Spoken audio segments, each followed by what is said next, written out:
Hello, beautiful souls. It's been a couple of weeks and I've really missed doing these videos. I just love them so much, and I love this little community that's growing around I Found a Fox, and I love hearing from you, and it just, I don't know, it just really inspires me to hear from you and to know that you're enjoying the vids and getting something out of them, being opened up to new ideas, feeling like you're connecting to something that's really giving your life some meaning. So that for me is everything, really. So it's a beautiful cold winter's day here. It's Saturday morning, and I took you for a little walk through the back garden. One of the things that I love about other people's videos is the more intimate they are, the more I love them. So while I love the more educational videos where people will give you tips and how-tos and all that kind of stuff, they're really helpful. Of course, they're really helpful. I also just love to see people's lives and people living their lives, especially pagan and witchy people. And so I've been watching Crimson Fire. I love her videos because they're so frank and open, and she just gets about her house, and she talks about magical living and how we infuse our entire life with magic, not just little sections of it. And I've reflected on that a lot more in the last week, just how magical everyday life is, and by those sort of reflections just make my life feel more potent and more meaningful.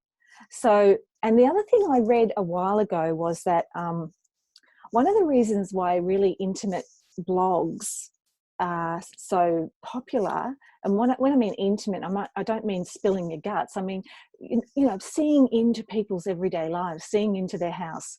What does their bedroom look like? Where do they put their stuff in their lounge room? What's on their bookcase? What books have they got?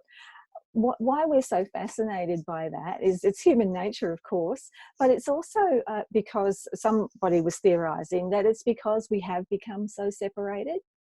So because we are so isolated from one another now, and we're so busy achieving and ticking off boxes and outward in the world, that we don't spend time anymore in each other's homes. We don't see how each other lives, and this is particularly for women. Women have been felt particularly isolated from other women. Modern life has isolated us from each other.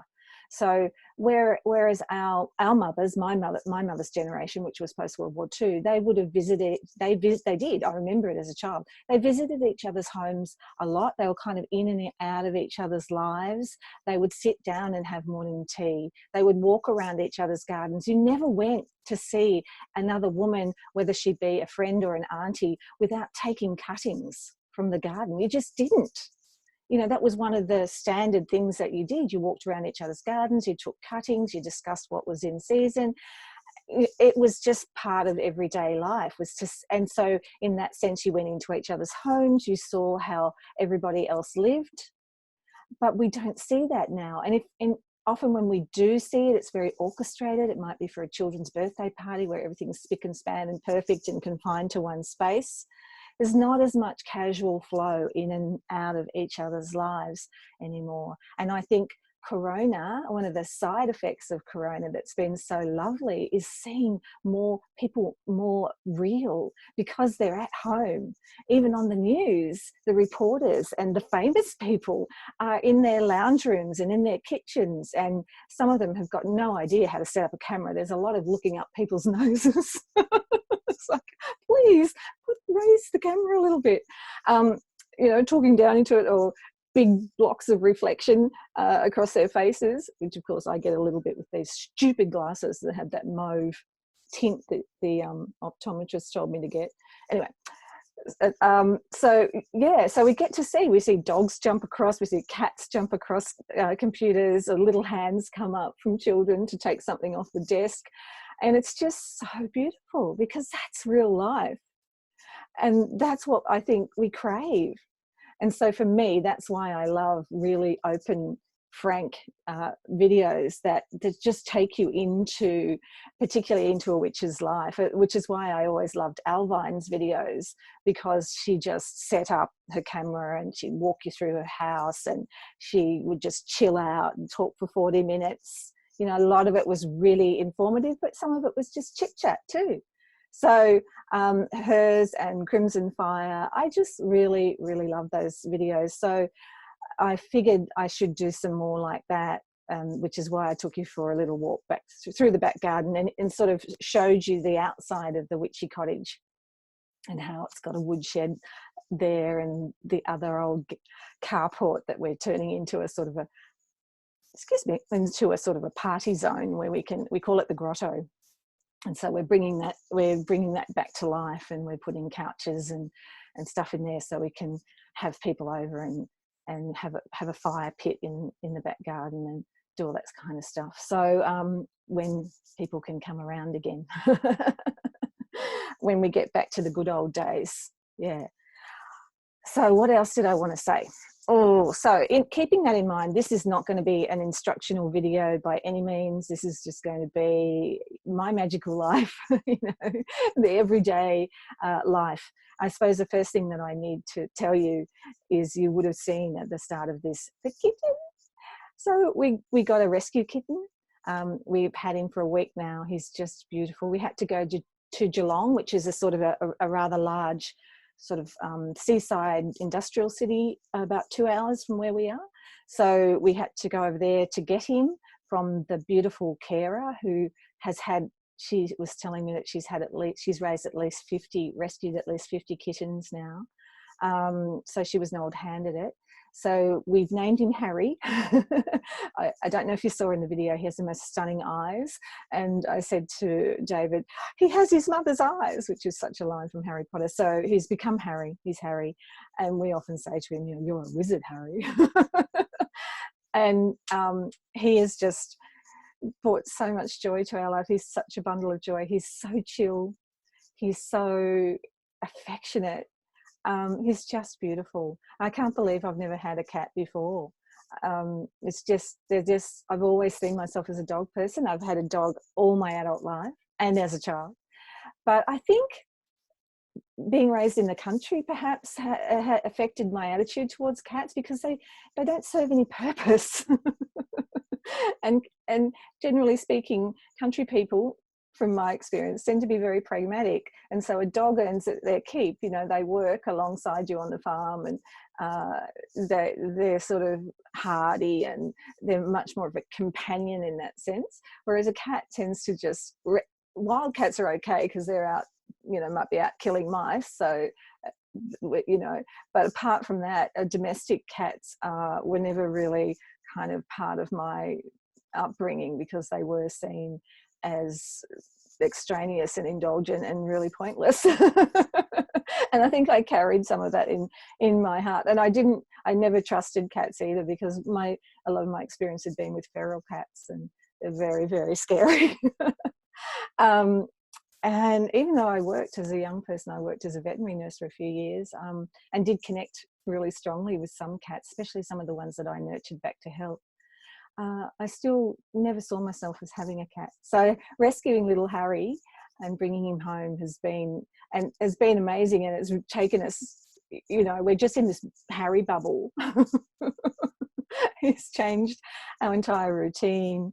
I'm not getting up so early anymore because he wants cuddles. And you just want to luxuriate with him and hang out and listen to his little motor running. He's adorable, so we're very, very smitten by the kitten. So that's the big thing that's been happening here in our house. What else has been happening? Again, I'm really enjoying looking at my life as a whole, and not looking at myself as a you know, witchy, compartmentalizing myself, and seeing that when you think magically, more magic tends to appear in your life. When you see life through the witch's lens, when you look for magic, magic appears. And magic often appears in the form of synchronicities, amazing synchronicities. So I've had quite a few of those of late. Particularly, even yesterday, I went to the nursery, the local nursery, and I was actually going to one particular nursery that's a bit bigger, and I thought for social distancing I should go to this particular nursery that's more spacious, where social distancing is a lot easier. And at the last minute I changed my mind and I said to David, no, let's go to the other one. Let's go to the one that's a little bit further along, and you know, it's a little bit more risky. And so we went there, and the minute I walked in, a young woman approached me who watches I Found a Fox, and we had a beautiful conversation. I had met her before. She's part of my other crew, the Girl and Duck crew, and we just had this really profound, beautiful discussion while I was looking at camellias. And again, that really reassured me that this is the right path for me. This is the right action, you know, to speak out and to come out of the shadows. So, because it's helping people and it's inspiring people and it's supporting people on their journey. So those sorts of synchronicities are true magic. They're magic and magical experiences, those connections, those random, seemingly random things that say, you know what, you're on the right path here, you're doing the right thing. So that was an amazing thing to have happen. I'm looking over here because I wrote some notes in my morning pages. I wrote some notes about what I might want to talk about in this video. So, and just the stuff that's been happening in the last couple of weeks. The other thing that happened was one of my books, this one, Truly Tan Trapped, which is the 7th book in a series about this little girl, was shortlisted in the Young Australian Best Book Awards for 2020, and that was completely out of the blue for me. I don't do, well, I used to do, but I haven't done school visits for about 3 years now. I found that it's a common thing for children's authors to do a lot of school visits, and I find them extremely draining, to the point where I become, you know, quite physically ill in the lead up to them, because they make me very, very anxious. And not the actual visit and the contact with the children. It's really strange. It's anticipatory anxiety. I don't like performing, particularly in front of kids. It's just not my bag. So I stopped doing school visits, and usually these sorts of, because these are Children's Choice Awards. So often Children's Choice Awards are kind of dependent on how visible you are. And so I just assumed I would never be shortlisted for a Yabba, never. And so to find myself to get the announcement and to get the email was such a shock, and just reinforced for me that it's really important that we follow our gut, and we follow our calling, and we orchestrate our lives in the ways that suit us, and don't feel that we have to do what everybody else is doing, or follow everybody else's lead, or tick off boxes, or do things a certain way, when we, especially if it goes against our gut instinct and goes against our health. You know, for me, school visits were eroding my health, and I just stopped doing them. So to be shortlisted for this award, to have Truly Tan, the 7th book, this is the penultimate book, the last one comes out in February next year. To have a shortlisted for Yabba that's a huge thrill. So that was another magical sort of thing that happened in my life this week. The other thing that we did was we had a new front fence built, which sounds like, it was a lot of fun. It was a lot of fun to get that built, and we just had it. It's not a picket fence. We just had, because I didn't want to have to paint or fuss, so we just had a fence built out of what's called Rio. So it's the reinforcing wire that they use underneath concrete. So concrete reinforcement wire, which goes all rusty, and it just looks really cool. So we've had this Rio fence put up out the front, and then it's got like a baseboard, and I will put a whole lot of dirt behind that, and we're going to plant creepers and anything that brings bees, because I'm obsessed with bringing bees to my garden and to nurturing bees. We'll plant that whole Rio fence so that it will soon, in the next sort of 2 years, it'll be covered in flowering creepers and lavenders and pineapple sage and all those kind of really yummy plants, yummy hardy plants. So that was another thing that happened this week. When I was thinking about bees too, I wanted to show you this book, this picture book, The Honeybee.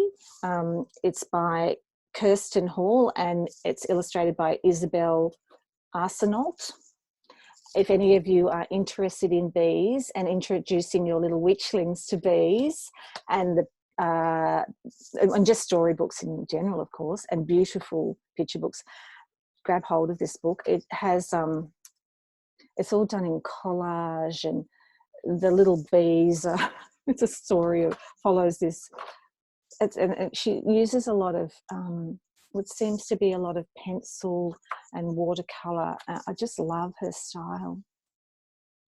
So if you're interested in these sorts of things, I love talking about, kids' books are my passion. So, so I will talk a lot more about the magic of children's books while I'm even on the Witchy channel. So that's one to grab. I read another book, which is a novel that I wanted to tell you about, and it's called Child of the Twilight, and it's by Carmel. Now, Carmel is a highly esteemed Australian novelist. I actually did a course with her back at the beginning of my writing career. She was a teacher, and she's a beautiful woman who I now realise, looking at her birth date, would be approaching 80 if she hasn't already turned 80. And what's really beautiful about Child of the Twilight is it explores the cult of the Black Madonna. So anyone who's interested in the Madonna would really adore this book. And the characters are beautiful. It's one of those books where you close it and you feel really sad because you feel like you're saying goodbye to your friends. And it explores the nature of prayer and the faith that we put into prayer. It goes from Australia across to Rome to the Vatican.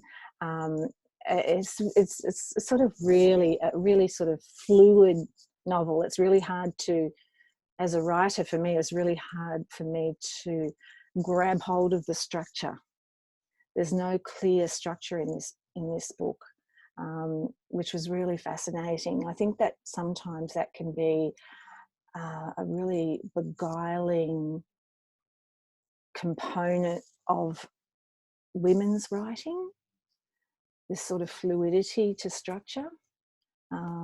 Anyway, I love this book. So if you're interested in the Black Madonna, if you're interested in the nature of prayer and our relationship to religious iconography, then grab a hold of this book.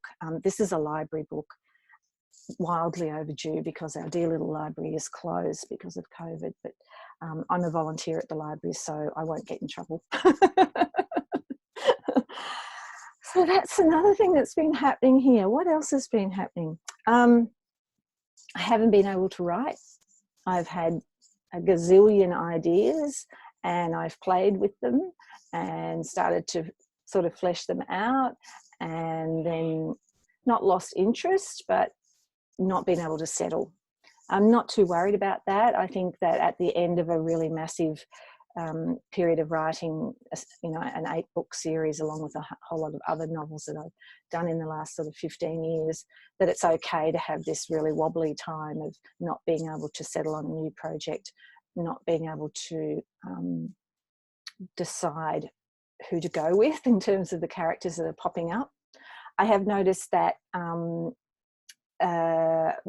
storyline in particular that's coming through quite strongly is very different for me. It concerns domestic violence, and it's quite dark. So I'm kind of renowned for writing a lot of lighthearted sort of comedy sort of stuff. So I don't know whether I'll go with that. I'm quite taken with the characters, and the other thing is that it's set in the 1860s, so it's historical fiction, which means lots of research. I'm going, oh dear, universe, do you really want me to develop this idea? Did you really shoot it into the correct chakra? Can't it go into somebody else's head? There's a lot of work. So anyway, I might develop that idea because, as I said, I am very taken with it. So that's another thing that's been going on. So as you can see, I haven't been doing a lot of actual witching, just my daily rituals and keeping connected. And of course, reading when I'm not playing with the kitten and watching videos. One of the things I love to do is, even though we have a dishwasher, I like to hand wash the dishes, because when I do that, I can set the YouTube video up on the laptop while I'm washing the dishes and go into my witchy world and catch up with all the people that I follow. Oh, that's the other thing I've been doing. I have been doing an online course in the last couple of weeks. I've just started an online course with Molly Roberts. I'll put a link to Molly in the bottom in case you don't know Molly's work. She is amazing. Molly Roberts, the art witch. And she's just got so many videos and lots of grimoire prompts and stuff like that. Lots of, and art is her shtick. But what I'm doing with her at the moment is a home crafting witching course, and it's about witchcraft in the home. And it's just beautiful. It's about making the entire home and looking at your entire home as a magical space. And she has all these suggestions and activities that you can do to connect with your house spirits, things that you can do, looking at your doors as portals rather than just doors, and what enchantments you might use around your doors, and the entrances and exits to your home, the energy in your home and how important that is, and how it really affects how you live your life. And what I found was a lot of the suggestions in week 1 I'm already doing instinctively, because I've said, that witchcraft for me is like remembering. And in lots of ways, it's like a knowing. It's just tapping into this ancestral knowledge, even though I don't claim at all to be of any lineage. I think that the ancestral knowledge just runs through us as females, if we care to pay attention. So what I found was, with a lot of Molly's activities in the first week, I was thinking, oh God, okay, I already have an altar at the front door, but I didn't know the meaning of it. I didn't know the symbolism, I was just doing it. So sort of stuff like that. So it's been beautiful to do that course. I support Molly on Patreon just because she's amazing, and she puts out so much content, and she's just full of energy and vitality, and she's so giving. And I love being part of her Patreon world and getting those little extra bonuses that you get from being on Patreon. But this particular course, the home craft course, didn't have to be on Patreon. That was a separate thing. So that's been really, really great to do. I'm really got a big battery in me today. Lots to say. Maybe it's part of the energy is just beautiful today. I love winter's days. Oh, I said to David yesterday, we were out walking. We went on a huge walk late yesterday afternoon. And I said, on my tombstone, I want them to write, she loved a winter walk. Because that is just, walking in winter is one of my favourites. Perhaps if I lived in, the America's West, is it the inner? What is it called? The inner part of America, where it gets, and up near Canada, where it gets like super, super cold, I might not be so keen to walk in winter. But here, where we get to around, in winter we get down to around, we get below zeros and we get frost. So you might go out walking in the morning, it's like 4 degrees, but you rug up, it's not snowing or anything. So, and it's just that crispness in the air. And I love to see the structure of all the trees. They're all revealed. everything is still and everything feels like it's, nature's reflecting. So it's beautiful. The other thing that's happened to me in the last week or so too, the last 2 weeks, is that my relationship with deity is starting to change. So, and which is interesting. So I've been working with Ellen of the Ways for the last at least year, maybe 18 months. And of late, I've been really feeling called to Hecate. And I don't know much about Hecate yet. I just have had this calling and have wanted to explore Hecate. And it came out in my morning pages the other day that I think the deity or the goddess that you connect with reflects, a lot of the time, reflects where you are on your journey and where you are psychologically and emotionally. So for me to think of where I was at when I first started to turn to Ellen of the Ways was she reflected a lot of where I was at psychologically in terms of wanting to stay in the shadows, wanting to stay deep in the forest, because she is such an elusive goddess and she is the shimmering one.